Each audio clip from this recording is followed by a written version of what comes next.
One of our favorite comments that we got from while we were installing one yarn bomb was like, this young teenage boy was like, "Oh my God, you guys do this? I thought it was just some old ladies knitting saying, I'm gonna do this." And we were like, okay, no. I tend to like goofy, silly, cute things.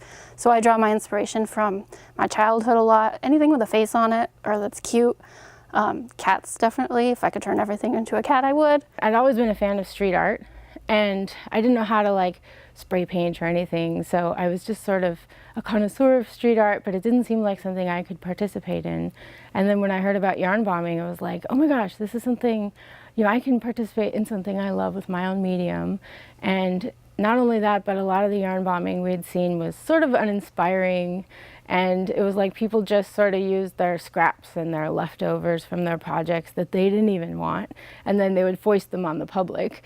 And I'm not sure anyone necessarily appreciates that. If you're not going to appreciate your scraps, why would the public? So we thought, oh, people could, you know, you could do yarn bombing so much better. You could come at it sort of with a design in mind. We had this sort of goal to transform commonplace objects with yarn into new, silly things that would surprise people sort of when they're walking down the street.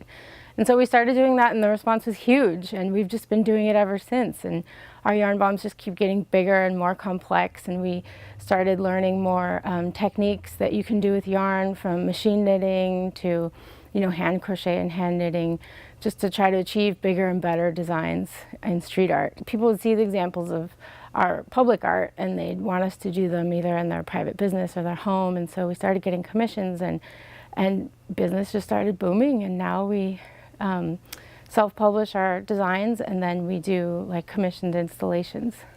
People often ask if yarn bombing is bad for the environment or if it's bad for trees. So a lot of yarn bombs are on trees.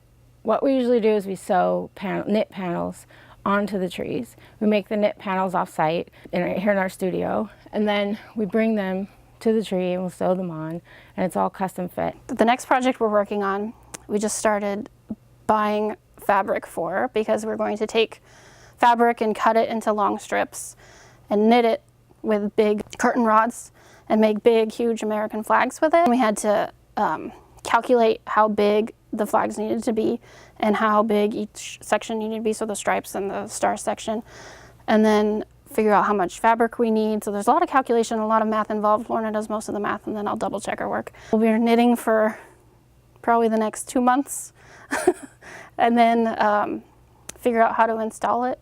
The internet is definitely a big part of our yarn bombing, because we use it to share our own projects and also to see what other yarn bombers are doing and make connections with them. We're friends with a lot of fellow yarn bombers across the country. Most of the yarn bombers we know are just young women who are creative and are trying to find a way to use their creativity and to share it with other people. Some people have like, they're like, why do you do it? Like, seriously, why are you doing this? And we just do it I do it to make people happy, and just to put a little surprise in someone's day. And maybe they're having a bad day and they see like a bacon and egg face on a tree, and they're like, oh, that's funny, and it brightens their day a little bit. And that makes it worth it for me.